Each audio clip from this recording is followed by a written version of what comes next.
So I grew up on Eyre Peninsula in a farming area very similar to this. I've got an older brother who's took over the family farm and a sister that married a farmer, so I do understand the region and the communities.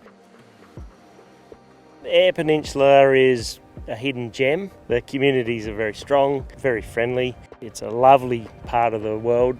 It's special in so many ways, with its agriculture, with its fishing industries. It's very exciting that we can actually support a community with providing jobs in a regional area. Andromeda's Great White Kaolin project is a great opportunity. I've chased gold, silver, lead, zinc, titanium, and rarely have I had a project that is as exciting as this, with the value that it can add, not only as a product, but also the opportunities that it has for future applications, and very few impacts as far as a mining operation goes. Kaolin is a bright white industrial clay, and we're standing on top of some of the brightest, whitest clay in the world. So it's a material that not many people know about, but something they would use every day in everyday life. And it's been used historically for over 1,000 years in pottery or ceramic material. Since then it's grown to be used in literally hundreds of different applications. For example, there's about 2.5 kilos of kaolin in every car. Now, it's in tiles, it's in paint, you've got it in paper, you're reading it, it's used in medicines and in foodstuffs. So you eat it, no, you wear it, you drive around it. But what we have in the Putra and the Great White Project is this rare halloysite form. So normally when you find kaolin, it occurs in small little sheets or plates, but in quite rare circumstances, those sheets will roll up into tubes. That takes millions of years, and it takes certain environmental conditions. People in the world are spending huge amounts of money making nanotubes out of different materials, like carbon nanotubes. Very expensive, difficult process, but we have those naturally in the ground in the form of halloysite. So you can use those tubes for all sorts of exciting new things. I knew from experience that this was probably the biggest resource of this type in the world. It's something that the world really wants and needs for a lot of different reasons, so it's an opportunity to actually get that into production and put South Australia on the map. So rather than just being a job, it was more, I had a chance here to probably create some sort of legacy for the whole of South Australia and Australia as a whole. So the impact is going to be very small because of the geology. It's quite limited in its depth, and we're using a continuous fill method. So the actual size of the pit is very small. As we progress the mining, we'll continuously refill and rehabilitate that area. It is a 26-year project, and Andromeda can provide 70 jobs that we will source from the region. So we'd like to think that we establish ourselves as a big part of this community and help build it in the future. For a project of this size, the benefit that it can bring to the community and the state is phenomenal.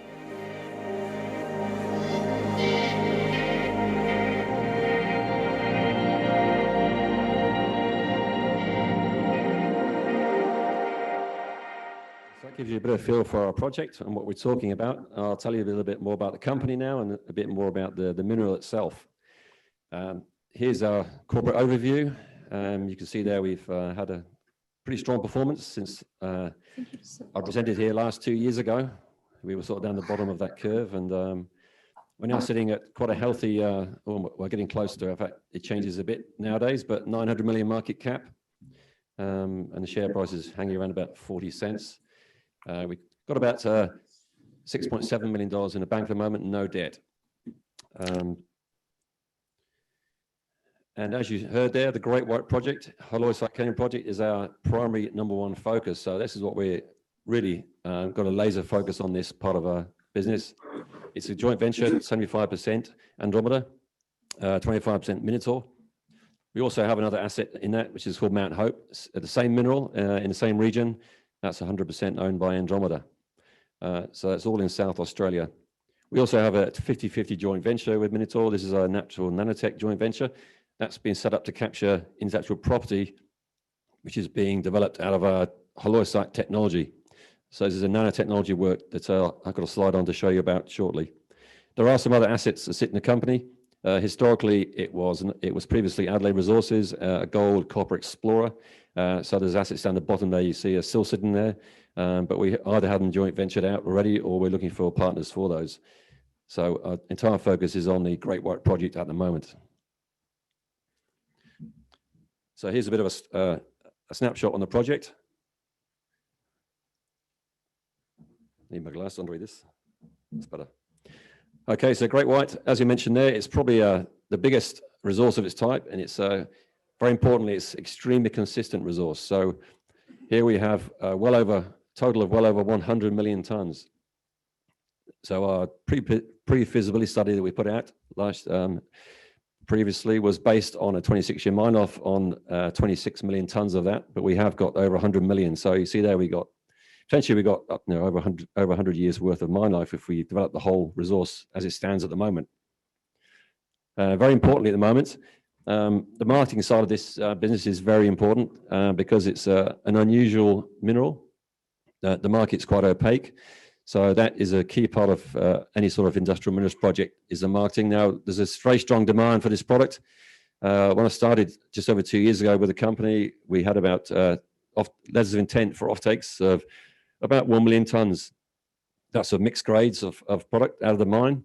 But news we got out this morning was we've just got our first binding offtake agreement, and that is with a Japanese customer. So that's very important. 5,000 tons, so it's not a huge amount, but it's a very significant amount because that means a Japanese customer will not sign a binding offtake very lightly. He's done 2 years of work to get to this stage, and he's perfectly happy now that this is a good product. It's fit for purpose, it's what he needs. So you see there's a huge demand for this, and the good thing for us is that market demand is still growing, but the supply is actually reducing. The biggest miner for this type in the world was one in China, which has just recently shut down. So there's a big gap in the market for us there, and we're ready. Our timing is perfect to fill that gap. You'll see that it's located to infrastructure. Very important with an industrial mineral that we have shipping, logistics covered. So we're happy there. We've got ports that can do this for us at a very reasonable cost to make it economic. And also coming on the back of that, we've got multiple nanotechnology opportunities that we're working on. And we are still looking at high purity alumina as an opportunity because we know that our kaolin is such high purity that we can make a very high quality HPA grade at probably a lower OPEX than you would do using an impure feed. I mentioned the Mount Hope. So this is 100% owned by Andromeda. Now this is another halloysite kaolin resource sitting in the same region, South Australia. At the moment, we've got 18 million tons there, but it's just been drilled finished last week. So we expect to upgrade that resource and look more closely at that. And now the interesting thing here is that it's got a combination of halloysite kaolin and non-halloysite kaolin, and the non-halloysite kaolin of that is extremely pure. So it looks like it's excellent material for some other applications in coatings, which is also high value markets that we'll be looking at. So what is halloysite? Now, I've got some out on the table out there if you want to have a look later, but it is a rolled up version of kaolin, basically. So kaolin occurs in plates. On the left there, you see the platey shape. It rolls up into tubes. You get these natural nanotubes, which are a few microns long and nanometers in diameter. So you end up with natural nanotubes, which in the world of nanotechnology are usually very expensive things to produce, but we have these naturally occurring in the ground. The Great White is actually a combination of those. And that combination is perfect for porcelain. So that's what we aimed at initially. We do have regions of higher purity halloysite, which is worth a lot more money, but we are developing those at the moment. So kaolin uses, the film mentioned it's used everywhere. So it's about 30 million tons now being used around the world, and it's everywhere. It's in this room, it's in your cars, in your houses. Very common material.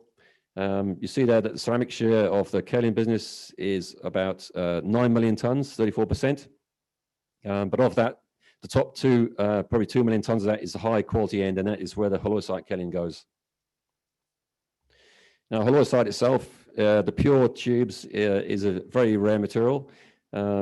We have a deposit there. We don't know how big it is yet. We're going to get to it very soon, but we have a deposit there called Camelate that is super high purity, probably the most consistent and pure halloysite found in the world.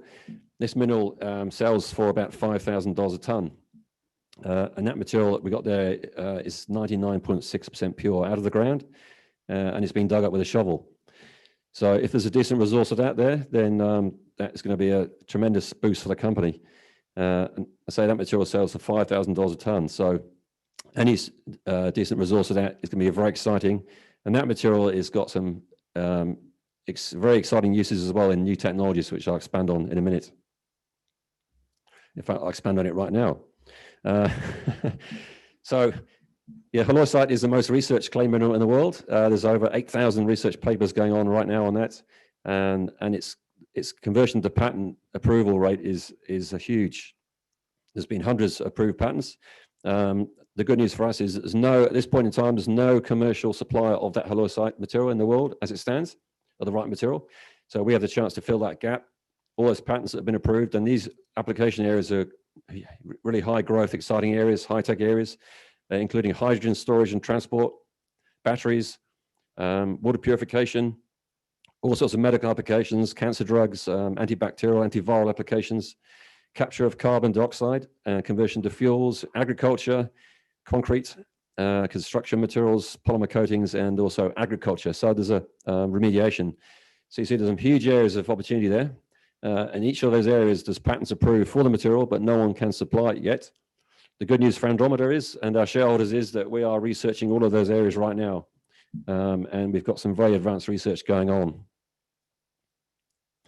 One new application that we've actually started working on fairly recently is concrete. So it's an area that hasn't been used before, but we thought that there was some potential for it here. We thought the tubes would perform give interesting performance in concrete. So we did some work fairly recently and got some great results in concrete. And the important thing here is this is adding only about 1 kilo or 2 kilos of the material into a cube of concrete. So you're talking about 1 kilo in about 2 to 3 tons of concrete, and yet you get some great results here. So it means that we can produce a material very economically and sell it for a very high price compared to normal, and yet not actually impact the concrete economics, but give some very interesting performance in terms of the rheology, so the way it behaves, how it flows, how it handles, how it pumps, and also strength. We got some good strength gain early age, and also we got some big reductions in bleed. So concrete work is proceeding. It hasn't been included in any of our studies at the moment in the numbers, but it will be in the future. We've passed concrete standards for Australian use already, and we're now working through commercial trials. And that is truly a global market there, and also a very healthy domestic market for us. So what are our current highlights and what's next? So our PFS that we put out has some very robust numbers. We had an NPV of over $700 million and also an IRR of 175%. So some extremely good numbers there. The EBITDA for the life of mine, over $2 billion, and that was based on a 26-year mine life. Very short payback period of 15 months. And we also recently submitted our mining lease application, another major step forward. So that application now is being reviewed by the government, and we expect to get approval there by the end of this year. So what's happening next? Binding offtake agreements. So we're converting those LOIs to binding offtakes. We got the first one already, and that's a threshold moment, because once the first one commits, then that's going to create some market pressure. And the good news was that was achieved at exactly what we put the price per ton in our PFS. So that's very important. We're working through our DFS now, and also a bankable feasibility study. And that will be out by the end of second quarter this year. We're working on high purity halloysite, as is resources and also applications for that. Concrete application testing will progress. We've got a lot of additional resources of this mineral that we're now modeling at the moment. So we've been announcing new resources, expanding our resources. The nanotechnology commercialization, well, we've got currently 18 projects working in nanotechnology, and we've our joint venture, Nanotech joint venture, are investing $1 million a year of investment into that because it's very exciting. We'll have a pilot plant going this year, producing carbon capture material. And also, we hope to have some sort of strategy worked out on the high purity alumina, which is also another area that we haven't actually done much in yet, but we can. And very importantly, we've got our deadline there. We're looking at, in fact, the 22nd of February 22. So all the twos, 22222 is our aim. So it's a lucky number, let's hope it is. And that's where we're going to break ground at the Great White. So this time next year, we should be a very different company. We'll be getting very close to production.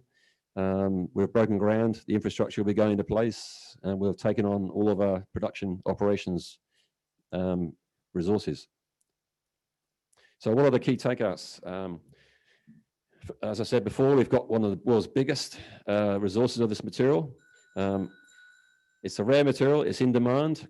Demand is growing, and yet supply is reducing. We've got a very low capex project. Now we're talking about potential capex of maybe 10% of our market cap. So that is incredibly small, and that will get us into full-time production with a very high-tech plant. Simple business model, low impact mining, and we also got a huge upside potential with these nanotechnologies coming through, not just concrete, but in the nanotechnologies and also in HPA.